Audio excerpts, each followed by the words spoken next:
اعوذ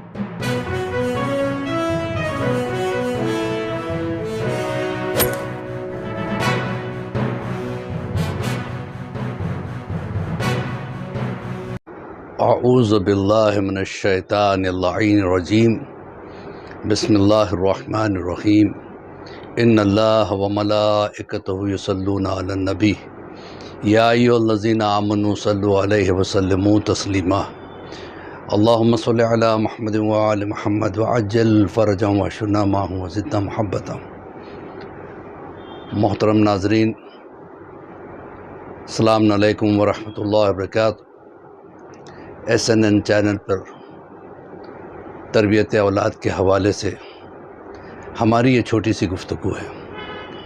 وہ یہ ہے کہ اکثر و بیشتر انسان شکایت کرتا ہے کہ نماز میں مختلف خیالات آتے جاتے ہیں، نماز میں کنسنٹریشن نہیں ہو پاتا ہے، نماز میں بھرپور توجہ نہیں ہو پاتی ہے۔ بعض ایسے بھی افراد مجھے ملے ہیں جنہوں نے کہا کہ بڑے گندے خیالات نماز میں آتے جاتے ہیں، اس کو کیسے دور کیا جائے؟ تو پہلی بات تو یہ ہے کہ اس کو کنٹرول تو کیا جا سکتا ہے، دور نہیں کیا جا سکتا۔ یہ انسان کی فطرت میں ہے کہ خیالات آتے جاتے رہتے ہیں۔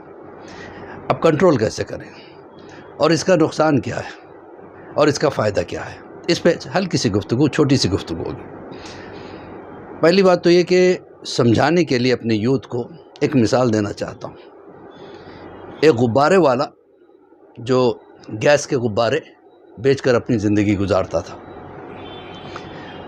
اب وہ جو ہے نا غبارے بیچتا اور اس طریقے سے اس کی لائف سٹائل چلتی رہتی، اور جب دیکھتا کہ اس کا سیل کم ہو رہا ہے تو ایک غبارہ وہ اڑا دیتا، اور اس کو اڑتے ہوئے غبارے کو دیکھ کے بچے دوڑتے ہوئے اس کے پاس چلے آتے۔ تو ایک بچے نے آ کے اس سے ایک عجیب سوال کیا۔ اس نے دیکھا کہ غباروں میں کئی کلرز ہیں، لال بھی ہے، پیلا بھی ہے، کالا بھی ہے، ہرا بھی ہے، نیلا بھی ہے۔ بچے نے سوال کیا کہ غبارے والے، میں آپ سے سوال کرنا چاہتا ہوں، یہ جو کالا رنگ کا غبارہ ہے کیا یہ بھی اڑ سکتا ہے دوسرے غباروں کی طرح؟ اس نے غور سے دیکھا کہ اس بچے کا رنگ کالا ہے۔ اس کے سوال نے اس کے دل کو چھو لیا۔ اس نے کہا، دیکھو بیٹا، یہ رنگ میں کوئی کمال نہیں ہے، رنگ کیسا بھی ہو، اڑتے سبھی ہیں، یہ اپنے رنگ کی وجہ سے نہیں اڑتے، بلکہ اس غبارے کے اندر جو ہیلیم گیس ہے، اس گیس کی وجہ سے یہ پرواز کرتے ہیں۔ تو اسی طریقے سے انسان کے خیالات اچھے یا برے کیسے آتے ہیں وہ خود اپنے آپ کو انالائز کرنا ہے، سوچنا ہے۔ اس لیے کہ جو کچھ ہمارے اندر ہے خیالات ویسے آتے ہیں۔ اگر ہمارے اندر اچھی سوچ ہے، اچھے خیالات آتے ہیں، بری سوچ ہے تو برے خیالات آتے ہیں۔ دوسری بات یہ ہے کہ جن خیالات پہ ہمارا کنٹرول نہیں ہوتا، خود بخود آتے رہتے اور چلے جاتے، یہ نیگیٹو تھنکنگ کی وجہ سے۔ جن خیالات پہ ہمارا کنٹرول ہوتا ہے، یہ پازیٹیو تھنکنگ کی وجہ سے۔ اب اس کی مثال ایسے دے دوں کہ ایک چاقو ہے، چاقو کا کام ہے کاٹنا۔ اب ایک پھل میں نے لیا اور اس کو کاٹنا شروع کیا تو یہ میرے اختیار میں ہے، جب تک میں چاہوں کاٹوں، جب چاہوں روکوں، جب چاہوں کاٹوں، جب چاہوں روکوں۔ لیکن اگر میرا اختیار نہیں ہے اور خود بخود چاقو چلنے لگے تو وہ نقصان دہ ہوتا ہے۔ تو یہ دیکھیں کہ ہمارے نماز میں جو خیالات آتے ہیں، کس طرح کے خیالات آتے ہیں؟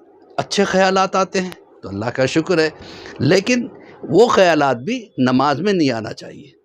اس کو کیسے روکا جائے، کس طریقے سے نماز پہ کانسنٹریٹ کیا جائے؟ تو سب سے پہلی بات تو یہ ہے کہ ہمیں فوکس کرنے کی طاقت کو بڑھانا ہے۔ انسان جیسے جیسے کسی چیز پہ فوکس کرتا ہے، اس کی فوکس ہونے کی طاقت بڑھتی ہے۔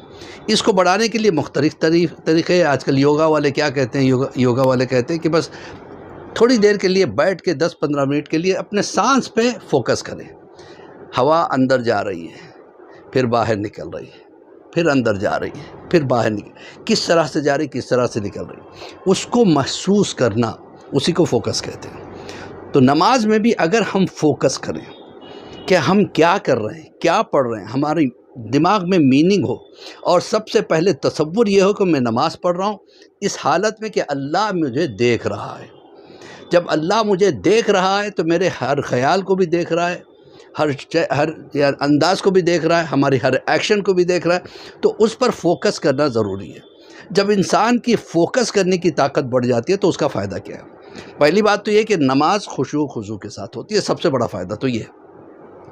دوسرا فائدہ یہ کہ اکثر لوگوں کو آپ نے دیکھا ہوگا شکایت کرتے ہوئے کہ ہمیں نیند برابر نہیں آتی، بھوک نہیں لگتی، یہ بھی فوکس کی کمی کی وجہ سے۔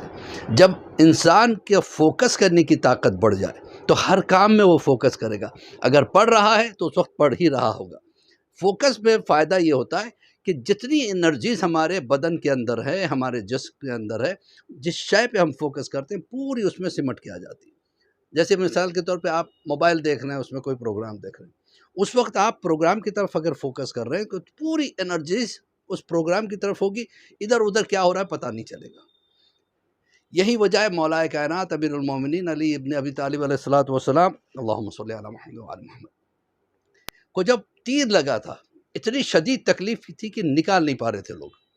رسول اللہ نے کہا کہ ایسے نہیں نکلے گا تیر، دیکھنا جب علی نماز کی حالت میں ہوں گے تو نکال لینا۔ جب مولا نماز پڑھ رہے تو اس وقت تیر کو نکال لیا گیا، مولا کو پتہ ہی نہیں چلا۔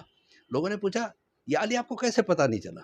کہا جب میں نماز پڑھتا ہوں تو اپنے آپ کو اللہ کے سامنے پاتا ہوں، میں یہ دیکھتا ہوں کہ اللہ مجھے دیکھ رہا ہے، میں یہ محسوس کرتا ہوں کہ اللہ مجھے دیکھ رہا ہے اور میں خدا کو دیکھ رہا ہوں۔ حالانکہ خدا کو دیکھنا ایک ناممکنات میں سے ہے۔ مولا نے ہمیں سمجھانے کے لیے کہا پورا فوکس نماز پہ ہونا چاہیے۔ جب انسان کا فوکس نماز کے اوپر ہوتا ہے تو پھر ادھر ادھر خیالات کا جانے کا سوال ہی نہیں ہوتا۔ اس سے کئی چیزوں کا فائدہ ہے۔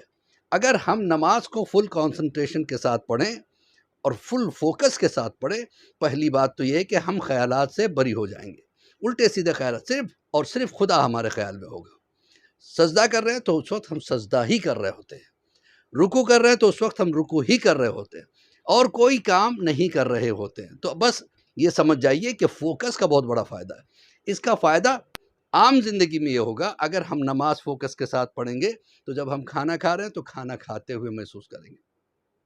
مثلاً اگر میں پانی کا ایک گھونٹ فوکس کر کے پیوں کہ میں پانی پی رہا ہوں، پانی کتنا خوش ذائقہ ہے، اللہ نے کتنی بڑی نعمت مجھے دی ہے، تو اس کا پورا فائدہ میرا جسم جو ہے نا اٹھاتا ہے۔ اگر پانی پہ توجہ نہیں، کہیں اور توجہ ہے، ہم پانی پی رہے ہیں، اس کا اتنا فائدہ نہیں ہوتا ہے۔ اسی طریقے سے جب ہم سو رہے ہوتے ہیں تو پورا فوکس نیند کی طرف ہو تو فوراً نیند آ جاتی ہے، وہ شکایت بھی ختم ہو جاتی ہے کہ مجھے نیند نہیں ہے۔ اسی طریقے سے ہم کھا رہے ہوتے، پورا فوکس کھانے کی طرف ہو تو جو ہم کھاتے ہیں وہ ہضم ہوتا ہے۔ تو اللہ کی بہت بڑی نعمت کا نام ہے نماز، اس کو پورے فوکس کے ساتھ پڑھیں، اور مجھ عباس علی خوئی کو اپنے دعاؤں میں یاد رکھیں۔ فقط والسلام ورحمۃ اللہ وبرکاتہ۔